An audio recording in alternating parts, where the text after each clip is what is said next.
नमस्कार दोस्तों, स्वागत है आपका इस वीडियो लेक्चर में। आज मैं बात करूंगा सेल बायोलॉजी के ऊपर।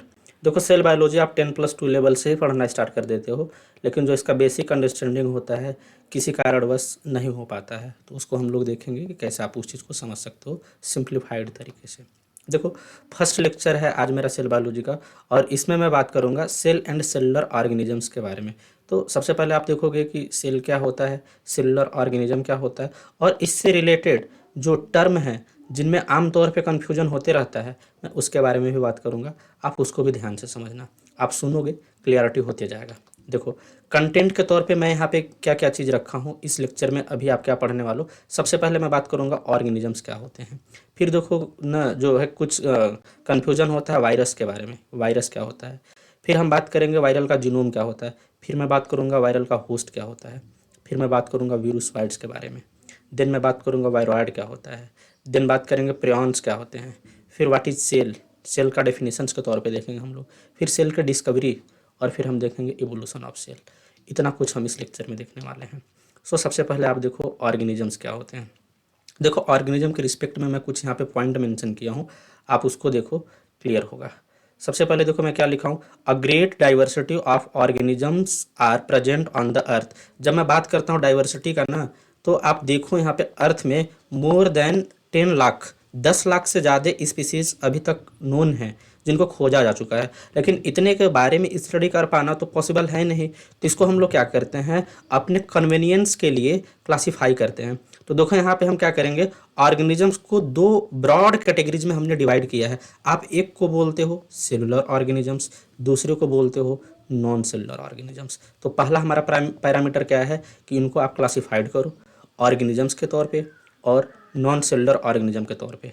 तो देखो हम क्या यहाँ पे बात करेंगे कि जो सेलुलर ऑर्गेनिज्म है इसको फर्दर डिवाइड किया गया है 3 डिस्टिंक्ट डोमेन ऑफ लाइफ में, जिसको आप क्या बोलते हो, बैक्टीरिया, जिसको आप बोलते हो आर्किया, और जिसको आप बोलते हो यूकैरिया। ये लाइफ के 3 डोमेन्स हैं, इसी तीनों डोमेन्स में सारे लाइफ एग्जिस्ट करते हैं।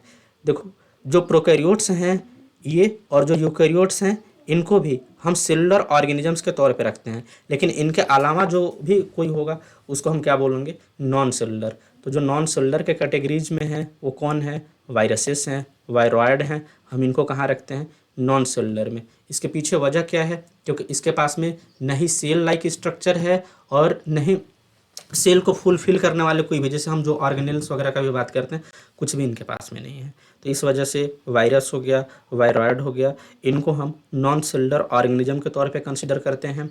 और जो आर्किया है या फिर बैक्टीरिया है या फिर यूकैरिया है, इसको हम सेलुलर ऑर्गेनिज्म के तौर पे कंसिडर करते हैं।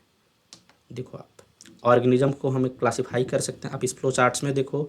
Based on cellular organisation, organism can be classified into 2 categories. The first one is non-cellular organism and second one is cellular organism. हमने अभी बताया कि इसके बेसिस पे हम कर रहे हैं इसको क्लासिफाई, ऑर्गेनाइजेशन, सेलुलर ऑर्गेनाइजेशन। देखो, जो नॉन सेलुलर हैं इनको फर्दर हम डिवाइड करते हैं वायरस और वायरॉयड के तौर पे। जो वायरस है, वायरस को आप क्या बोलते हो, न्यूक्लियो प्रोटीन। न्यूक्लियो का मतलब न्यूक्लिक एसिड प्लस प्रोटीन। अब न्यूक्लिक एसिड के तौर पे इनके पास में डीएनए हो सकता है, तो अगर डीएनए रहेगा तो आप इसको बोलोगे डीएनए वायरस। अगर आरएनए है तो आप बोलोगे आरएनए वायरस।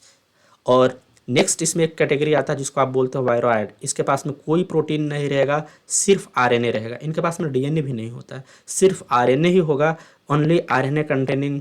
आप इसको क्या बोलोगे, वायरॉयड बोलोगे। वहीं पे अगर मैं सेलुलर का बात करता हूँ तो सेलुलर को मैं अगेन क्लासीफाई कर सकता हूँ on the basis of presence and absence of nucleus. तो देखो मैं यहाँ पे क्या मेंशन किया हूँ, जो प्रोकैरियोट्स होते हैं विदाउट न्यूक्लियस होते हैं, यहाँ पे न्यूक्लियस क्या है, अब्सेंट है। जबकि अगर वहीं पे हम बात करेंगे यूकैरियोट्स में तो इनके पास में न्यूक्लियस प्रेजेंस होता है। तो देखो यहाँ पे विदाउट न्यूक्लियस है, प्रोकैरियोट्स बोलोगे। और इसमें जो फर्स्ट कैटेगरी है आप उसको आर्किया बोलते हो, जो सेकेंड है इसको आप यूबैक्टीरिया बोलते हो। यूबैक्टीरिया को ही कहीं पे मेंशन होता है, सिर्फ बैक्टीरिया करके दिया हुआ होता है, तो भी आप समझ जाना इसी का बात किया जा रहा है। जो यूकैरियोट्स हैं इनको फर्दर आप डिवाइड कर सकते हो इनके ऑर्गेनाइजेशंस के बेसिस पे। अगर सिंगल सेल से मिलकर के बना है तो आप उसको यूनिसेलुलर बोलोगे, जिसका बेस्ट एग्जांपल प्रोटिस्ट होते हैं। और अगर मल्टीपल सेल से मिलकर के बने हैं तो आप उसको मल्टी सेलुलर बोलते हो, जहाँ पे फंगी, प्लांट और एनिमल्स जैसे एग्जाम्पल्स आपको देखने के लिए मिल जाता है। तो मैं सबसे पहले नॉन सेलुलर का बात करूंगा, देन फिर मैं सेलुलर का बात करूंगा। देखो नॉन सेलुलर में हम सबसे पहले वायरस का बात करेंगे।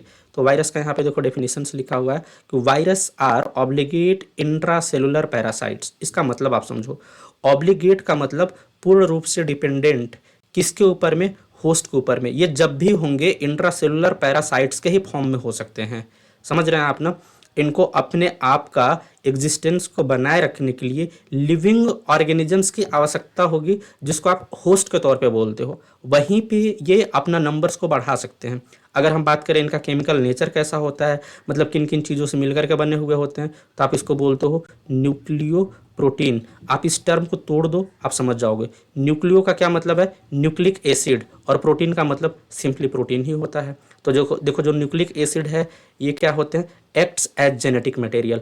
तो ये बात तो आप ध्यान में रखोगे कि वायरस के केस में जो न्यूक्लिक एसिड है ये जेनेटिक मटेरियल का काम करता है। फिर आप बोलोगे न्यूक्लिक एसिड तो सब में जेनेटिक मटेरियल का काम करता है। देखो यहाँ पे जेनेटिक मटेरियल आरएनए भी हो सकता है और डीएनए भी हो सकता है, और वायरस के अलावा बाकी जो भी ऑर्गेनिजम्स होगा वहाँ पे जेनेटिक मटेरियल के तौर पे डीएनए काम करता है, लेकिन वायरस में आरएनए भी कर सकता है और डीएनए भी कर सकता है। चलो इसका बात तो मैं आगे फिर से करूँगा।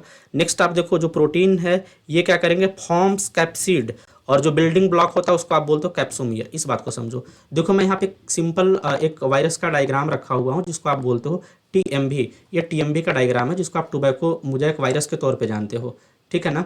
और ये जो टीएमवी है, आप यहाँ पे देखो, ये अगर आप एक सिंगल को बोलोगे, ये जो यूनिट है ये क्या है, कैप्सोमियर।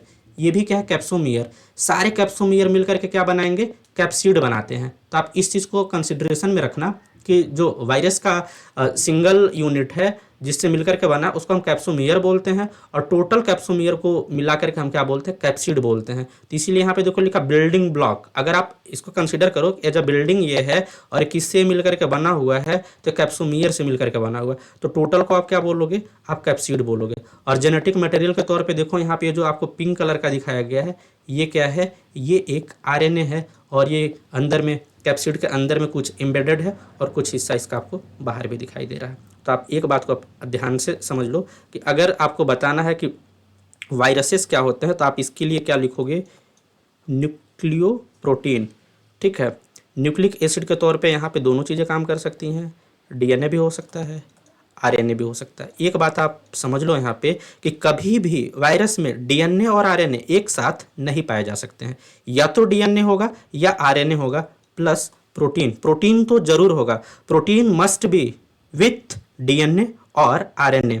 अब अगर डीएनए है किसी वायरस में तो आप उसको बोलोगे डीएनए वायरस, अगर आरएनए है तो आप बोलते हो आरएनए वायरस। अभी देखो कुछ साल पहले हम लोगों के जीवन में तबाही मचा करके रखा था corona virus. Corona virus RNA containing virus है, उसके पास में जेनेटिक मटेरियल के तौर पे आरएनए होता है। और जब मैं बायोकेमिस्ट्री पढ़ाऊंगा तो वहाँ पे मैं बताऊंगा कि आरएनए वायरस क्यों खतरनाक होते हैं, क्योंकि जो आरएनए का नेचर होता है हाईली म्यूटेशंस कर सकता है, और इसी वजह से जो कोरोना वायरस था उसमें काफ़ी आपको म्यूटेशंस देखने के लिए मिल रहा था, जिसके वजह से वो लोगों को परेशान करके रखा था।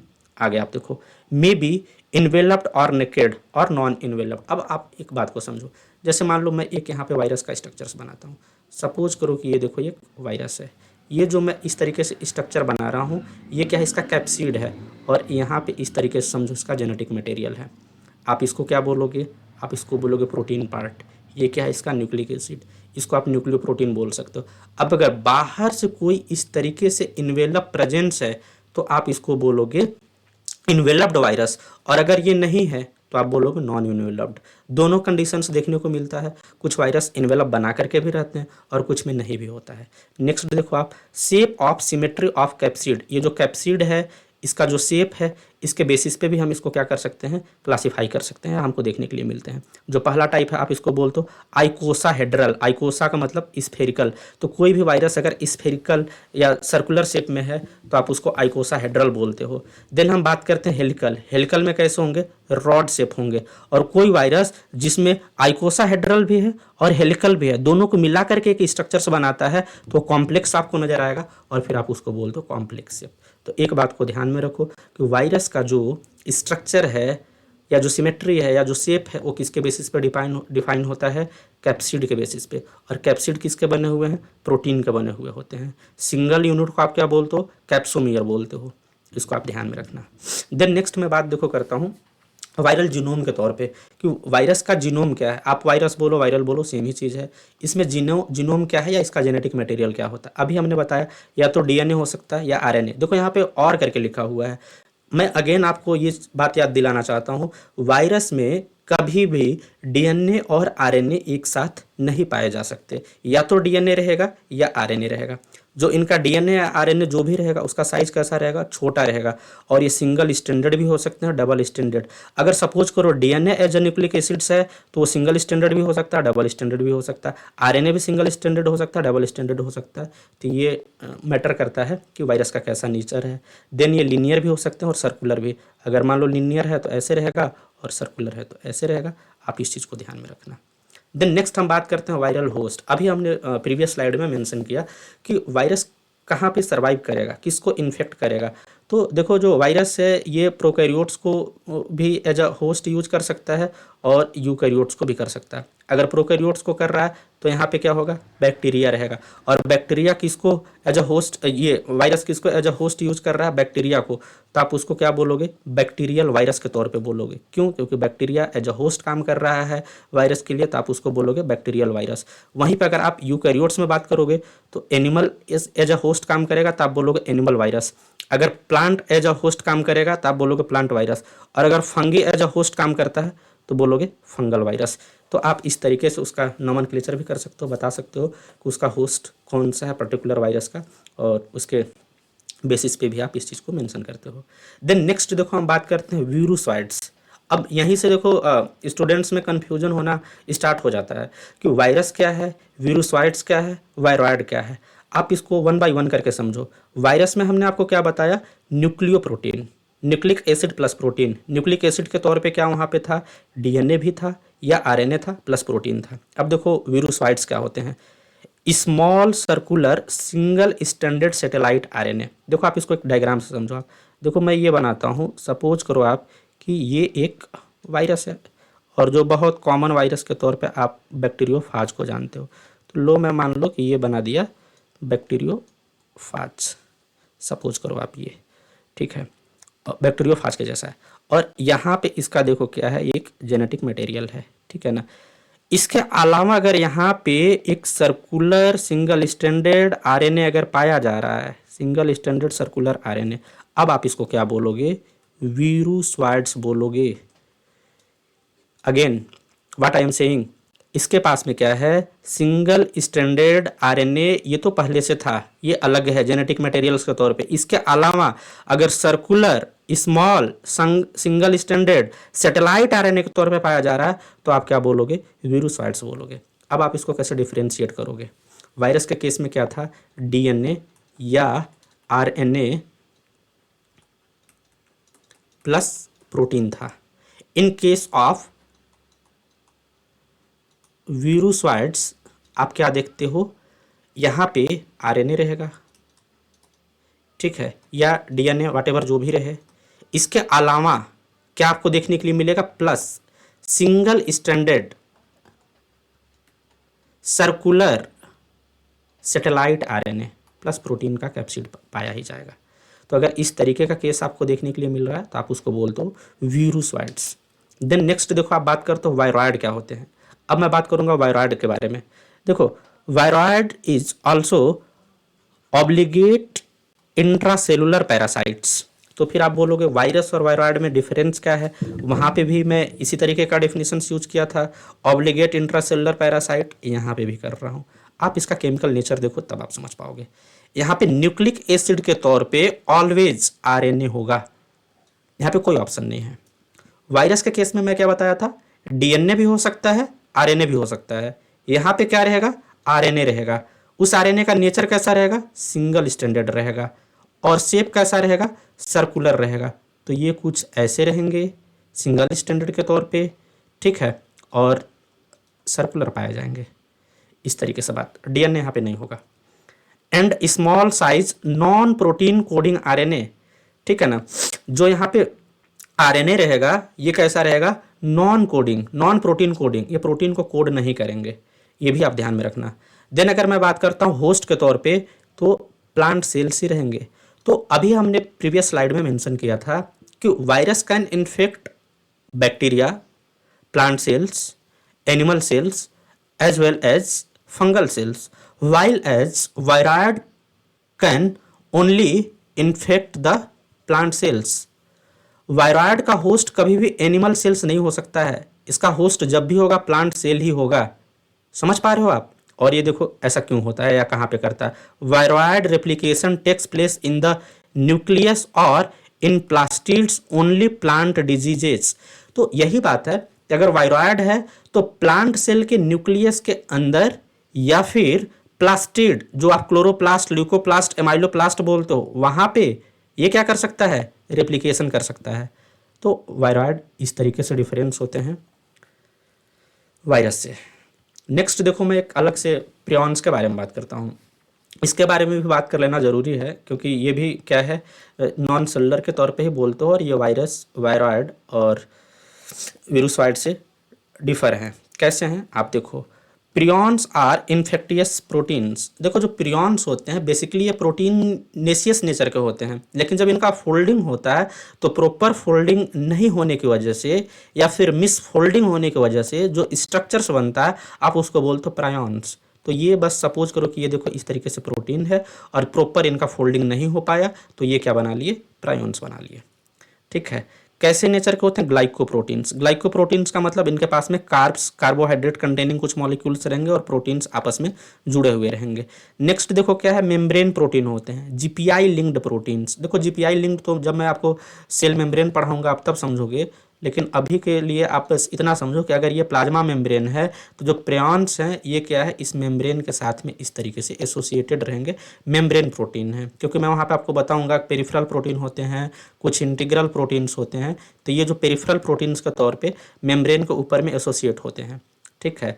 Expressed mainly in the cells of CNS. CNS का मतलब सेंट्रल नर्वस सिस्टम। तो जो इससे डिजीज होती है ना, वो हमारे सेंट्रल नर्वस सिस्टम से ही रिलेटेड डिजीज होती है क्योंकि ये वहीं पे जाकर के एक्सप्रेस होते हैं। नेक्स्ट आप देखो इनका क्या है, एंडोजिनस नॉर्मल सेलुलर फॉर्म। देखो ये तो हमारे सेल के अंदर ही बन रहे हैं, और जब अगर कहीं पे PRPC लिखा हुआ है इसका मतलब समझना कि ये नॉर्मल फॉर्म है, मतलब ये नॉर्मल है, इसमें कोई डिस्टर्बेंस नहीं है। लेकिन जब अगर आप बात करते हो डिजीज कॉजिंग या इन्फेक्टियस एंड मिसफोल्डेड प्रोटीन्स तो वहाँ पे क्या मेंशन रहेगा, PRPSC। यहाँ पे देखो सिर्फ C था और यहाँ पे क्या SC है, तो PRPC का मतलब प्रायॉन्स, नॉर्मल प्रायॉन्स समझना, और PRPC का मतलब इन्फेक्टियस या फिर डिजीज कंडीशन आप समझना जो कि मिसफोल्डेड है। अब ये देखो मिसफोल्डिंग होता कैसे, आप इसके बारे में देखो। Misfolding occurs due to transition of alpha helices into beta sheet structures. देखो जब आप प्रोटीन का स्ट्रक्चर्स पढ़ते हो तो वहाँ पे आपको देखने के लिए मिलता है इस तरीके से होते हैं अल्फा हेलिक्स, और एक स्ट्रक्चर होता है जिसको आप ऐसे बोलते हो बीटा सीट। अब मैं बाद में बताऊंगा कि बीटा सीट्स में और कौन कौन से पॉसिबल है, उसके बारे में भी मैं बात करूंगा। लेकिन यहाँ पे जो केस हो रहा है आप उसके बारे में समझो। क्या बोला गया है कि जो अल्फा हेलिक्सेस हैं ये किस में कन्वर्ट हो जा रहे हैं, बीटा सीट में। होना चाहिए था किस कॉन्फ़िगरेशन में, अल्फा में, लेकिन ये मिसफोल्डिंग होकर के किस में कन्वर्ट हो जा रहे हैं, बीटा सीट में, जिसके वजह से पूरा डिस्टर्बेंस क्रिएट हो जाएगा। और इससे जो बीमारी होता है आप उसको क्या बोलते हो, neuro degenerative disease in animals, या आप इसको बोलते हो स्पॉन्जिफॉर्म इंसेफेलोपैथीज। ठीक है। एक बहुत ही कॉमन जो है NCERT में भी मेंशन है डिजीज कंडीशंस। ठीक है। जिसको कि आप बोलते हो व्हाट, या तो आप बोलते हो कुरू डिजीज या बोलते हो आप काउ मैड डिजीज। आप इसके तौर पे भी याद रखना, कभी कभी एग्जाम में पूछ लिया जाता है कि काउ मैट डिजीज किससे होता है। ये प्रियॉन से होने वाला डिजीज है। प्रियॉन्स क्या होते हैं, मिस फोल्डेड प्रोटीन्स होते हैं, प्रॉपर फोल्डिंग इनकी नहीं हो पाती है और ये इन्फेक्टियस एजेंट्स के तौर पे काम करने लग जाते हैं और न्यूरो डिजेनरेटिव डिजीज कॉज करते हैं in the case of animals. आप इतना ध्यान रखो अभी प्रायॉन्स के बारे में। अब मैं देखो यहाँ से बात करता हूँ सेलुलर ऑर्गेनिजम्स के बारे में। अभी तक तो मैं नॉन सेलुलर के बारे में बात किया। जो देखो सेलुलर ऑर्गेनिज्म है, organism made up of cell या सेल्स। इसका क्या मतलब है, देखो आप अगर सिंगल सेल से मिलकर बना है तो आप उसको बोलते हो यूनिसेलुलर, और अगर मेनी सेल से, मोर देन वन सेल से मिलकर के बना है तो आप उसको बोलते हो मल्टी सेलुलर। तो मैं क्या बोल सकता हूँ कि ऑर्गेनिज्म कैन बी यूनिसेलुलर और multicellular. When any organism made up of single cell then it said to be unicellular. और अगर एक से ज्यादा सेल से मिलकर के बना है तो आप उसको क्या बोलोगे, मल्टी सेलुलर बोलोगे। आप इस चीज को ध्यान में रखना। अब देखो नेक्स्ट मैं बात करता हूँ सेल के बारे में। व्हाट इज सेल, बहुत कॉमन क्वेश्चन है, कहीं पे पूछ लिया जाता है और आप इसका डेफिनेशंस भी बताते आते हो, और इसका डेफिनेशंस आप बचपन से पढ़ते हुए आते हो। और वो कौन सा आप डेफिनेशन पढ़ते हो, ये वाला पढ़ते हो, the basic structural and functional unit of cellular organism is the cell. आप यही बताते हो कि स्ट्रक्चरल और फंक्शनल यूनिट किसी भी ऑर्गेनिज्म का जो होता है उसको हम सेल बोलते हैं। लेकिन देखो इससे भी एक शानदार डेफिनेशंस क्या है, आप इसको बोल सकते हो, it is an aqueous compartment surrounded by plasma membrane या सेल मेम्ब्रेन, आप इसको भी सेल बोलोगे। देखो यहाँ पे ये जो आप स्ट्रक्चर्स देख रहे हो, ये जो बाउंड्री के तौर पे ये पूरा है, ये क्या है, सेल मेम्ब्रेन आप इसको बोलो, या फिर आप इसको प्लाज्मा मेम्ब्रेन बोलो। इसको क्या किया हुआ है, सराउंडेड किया हुआ है। और इसके अंदर का ये जो इन्वायरमेंट है, ये कैसा इन्वायरमेंट है, एक्वस इन्वायरमेंट है, एक्वस इन्वायरमेंट है। और ये किससे सराउंडेड है, सेल मेम्ब्रेन या प्लाज्मा मेम्ब्रेन से। तो आप इसको क्या बोलते हो, सेल बोलते हो। देखो यहाँ पे मैं एक चीज, एक पॉइंट पे यहाँ पे हाईलाइट किया हुआ हूँ, दैट इज प्लाज्मा मेम्ब्रेन। जितने भी लिविंग ऑर्गेनिज्म होंगे उनके पास में प्लाज्मा मेम्ब्रेन होगा ही होगा। और जो उनका नेचर होता है या जो उनका कंपोजिशन होता है वो भी आपको नियर अबाउट सेम ही देखने के लिए मिलता है। अभी जैसे हमने वायरस का बात किया, वायरस में क्या मैं कहीं पे प्लाज्मा मेम्ब्रेन के बारे में बात किया, नहीं किया। क्या मैं उसको लिविंग ऑर्गेनिज्म बोला, नहीं बोला। क्या मैं उसको सेलुलर बोला, नहीं बोला, क्योंकि वो नॉन सेलुलर है, उसके पास में इस तरीके का कोई प्रॉपर्टी नहीं पाया जाता है। लेकिन जब मैं फ्यूचर में बात करूंगा प्रोकैरियोटिक सेल का, तो भी मैं प्लाज्मा मेम्ब्रेन का बात करूंगा। अगर मैं बात करूंगा यूकैरियोटिक सेल का, वहां पे भी प्लाज्मा मेम्ब्रेन का बात करूंगा। और जो प्लाज्मा मेम्ब्रेन होता है ये आउटर मोस्ट बाउंड्री के तौर पे काम कर रहा होता है, ठीक है ना। तो आप सेल के बारे में आप ये दो पॉइंट ध्यान में रखो, और आप इसको एज अ डेफिनेशंस भी रख सकते हो। पहला वाला तो आपको पता ही है, आप बचपन से बताते जाते हो, structural and functional unit of cellular organism is the cell. लेकिन जो दूसरा वाला है आप इसको भी ध्यान में रखो कि सेल क्या है, एक एक्वस कंपार्टमेंट है जो कि सराउंडेड होता है प्लाज्मा मेम्ब्रेन से, उसको हम सेल बोलते हैं। अभी के लिए आप इसको भी ध्यान में रखो। नेक्स्ट देखो मैं बात करता हूँ डिस्कवरी ऑफ सेल का, ठीक है। तो देखो जो बात है 1665 में, नॉट 1665 में एक साइंटिस्ट थे जिनका नाम था रॉबर्ट हुक। इन्होंने सबसे पहले क्या किया, डिस्कवर किया सेल को, ठीक है ना। कहाँ से, piece of cork, also known as, क्या आप इसको बोलोगे, आप इसको बोलोगे सेल बोलोगे। इन्होंने एक टर्म दिया जिसको क्या बोलते हो, सेल। सेल एक ये लैटिन वर्ड से लिया गया, सेलुला, जिसका मतलब होता है स्मॉल कंपार्टमेंट। तो वही बात है, the word cell is derived from the Latin word cellula which means small compartment. तो जो रॉबर्ट हुक थे, इन्होंने इस तरीके का नोमेनक्लेचर दिया जो उन्होंने देखा, ठीक है ना। वो हनी बी का जो होता है ना छत्ता, ठीक है, कॉम्ब जो ऐसे हेक्सागोन होता है, कुछ इस तरीके से उनको दिखा था और ये स्मॉल कंपार्टमेंट के जैसा था। तो इसी के बेसिस पे उन्होंने नाम दे दिया सेल। और प्लांट सेल कुछ ऐसा दिखता भी है। Actually Hooke only observed cell wall because cork cells are dead and without cytoplasmic content. तो देखो कहानी में ट्विस्ट तब आया कि जो हुक ने देखा था वो एक्चुअली डेड सेल्स था, ठीक है, और उसके अंदर में कोई भी साइटोप्लाज्मिक कंटेंट नहीं था, उनको सिर्फ सेल वॉल दिखा था। लेकिन समय बीतने के साथ में बाद में आए लीवेनहॉक, और ये पहले पर्सन थे जिन्होंने खुद के द्वारा बनाए हुए माइक्रोस्कोप में सेल्स को देखा और उसको नाम दिया एनिमलक्यूल्स। एनिमलक्यूल्स का मतलब होता है लिटल एनिमल्स। तो देखो एग्जाम में पूछ लिया जाता है कि जो लीवेनहॉक ने देखा था उसका क्या नाम दिया था, तो उसका नाम था एनिमलक्यूल्स, और एनिमलक्यूल्स का मतलब होता है लिटिल एनिमल्स। तो आप इस चीज़ को अपने ध्यान में रखना कि जो रॉबर्ट हुक ने डिस्कवर किया था वो एक डेड सेल्स था। लिविंग सेल्स को किसी ने डिस्क्राइब किया, लीवेनहॉक ने। आप इस चीज़ को भी ध्यान में रखोगे, ये हिस्टोरिकल पॉइंट ऑफ व्यू से इंपॉर्टेंट है। देन नेक्स्ट हम बात करते हैं सेल थियरी, या कहीं कहीं पे मेंशन होता है सेल डॉक्टराइन। ये क्या होता है, आप इसके बारे में देखो। जब सेल की डिस्कवरी हो गई, देख रहे हो सेल की डिस्कवरी लगभग कब हो गई थी, 1665 में, और सेल थियरी कब आया है, 1839 में। 1839 में किसने दिया, Schleiden and German botanist Schwann, British zoologist, lead to the development of the cell theory और सेल डॉक्टराइन। तो देखो दो अलग अलग लोग थे, ठीक है। एक जर्मन थे जो कौन थे, स्लाइडेन थे, और स्वान कहाँ से थे, ब्रिटिश जूलॉजिस्ट थे। इन दोनों ने, दोनों अलग अलग जगह पे काम कर रहे थे और वहां से लगभग एक ही जैसा बात बताया, ठीक है। और वो क्या बात इन्होंने मेंशन किया, आप उसको देखो। According to this theory all livings thing are made up of cell and cell is the basic structural and function unit of life.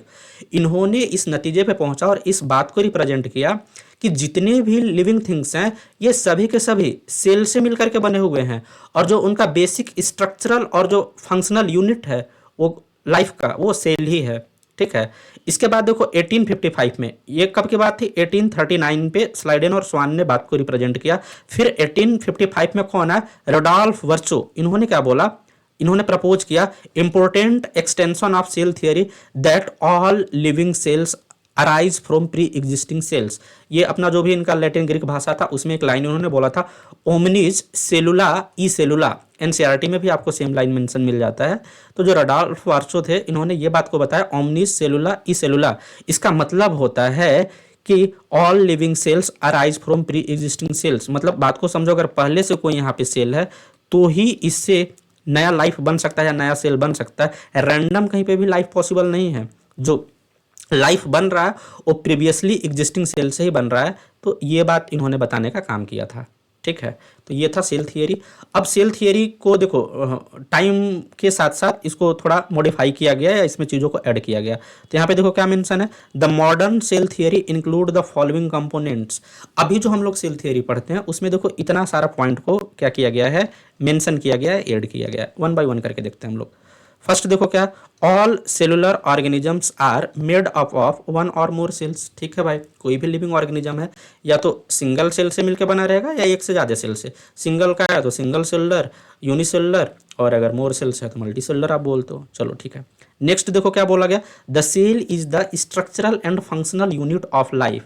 ये भी बात सही है। ये तो वही वाली बात होगी जो पहले इन्होंने बताया हुआ था कि किसी भी जो सेल है किसी भी लाइफ के लिए उसका स्ट्रक्चर भी बना रहा है और जो उसका फंक्शनल एंटिटी है या यूनिट है वो भी यही बना रहा है, सेल से ही है। ठीक है। All cells arise from pre existing cells by division. अब जैसे आप इन्होंने क्या बताया कि जो सेल्स पहले से इसी से नया सेल्स बन रहा है, और सेम ही बात है भाई, क्योंकि डिवाइड करेगा, 1 से 2 सेल, 2 से 4, 4 से 8, 8 से 16, ऐसे चलते रहता है। तो ये बात भी सही है। फिर क्या बोला इन्होंने, energy flow occur within cell. जैसे सपोज करो कि अगर ये कोई सेल है तो इसके अंदर में एनर्जी का फ्लो चल रहा होता है, यहाँ पे फ्लो कर रहा होता है। ये बात भी इन्होंने बताया। नेक्स्ट क्या बताया इन्होंने, all cells have basically the same chemical composition. अब सपोज करो जैसे मान लो कोई सेल्स हमारा हैंड का है, कोई सेल हमारा ब्रेन का है, कोई सेल हमारा चेस्ट का है, या डिफरेंट डिफरेंट बॉडी पार्ट का है, या किसी दूसरे पर्सन का भी है, या किसी दूसरे ऑर्गेनिजम्स का भी है। नियर अबाउट जो उनका केमिकल कंपोजिशन से देखोगे वो लगभग सेम ही होता है। ठीक है ना। जो आप मेन ये मॉलिक्यूल्स के तौर पे carbon, hydrogen, oxygen, nitrogen, sulphur, phosphorus, most of the cases में अधिकांशतः जो है 98% जो सेल कॉन्स्टिट्यूएंट है यही बनाता है। तो ये सब में कॉमन है। इसके अलावा और क्या इन्होंने बताया, all contain cells contain hereditary information DNA which is passed from cell to cell. ये बात भी सही है भाई, इन्होंने ही बताया कि देखो कोई भी सेल है उस सेल के पास में एज अ जेनेटिक मटेरियल के तौर पे डीएनए होता है, और ये डीएनए एक सेल से दूसरे सेल में या एक जनरेशन से दूसरे जनरेशन में जाता है डिवाइड करके। सेल डिवीजन होता है तो जो पेरेंटल सेल होते हैं वहाँ से डॉटर सेल्स में डीएनए पास करता है। तो ये था सेल थियरी, जो कि मॉडर्न सेल थियरी के तौर पे आप जानते हो। इसमें कई सारे पॉइंट्स को इंक्लूड किया गया है। तो सेल थियरी के तौर पे आप इस पॉइंट को भी ध्यान में रखना, इन सबको ध्यान में रखना। देन नेक्स्ट हम बात करते हैं evolution of the cells. Finally मैं बात करूंगा कि सेल का इवोल्यूशन कैसे हुआ है। आप देखो, the origin of cells was the most important step in the evolution of life on earth. देखो एक बात को आप समझो कि जब मैं बात करता हूँ अर्थ का फॉर्मेशन का, तो अर्थ का formation near about 4.5 billion years एगो हुआ है।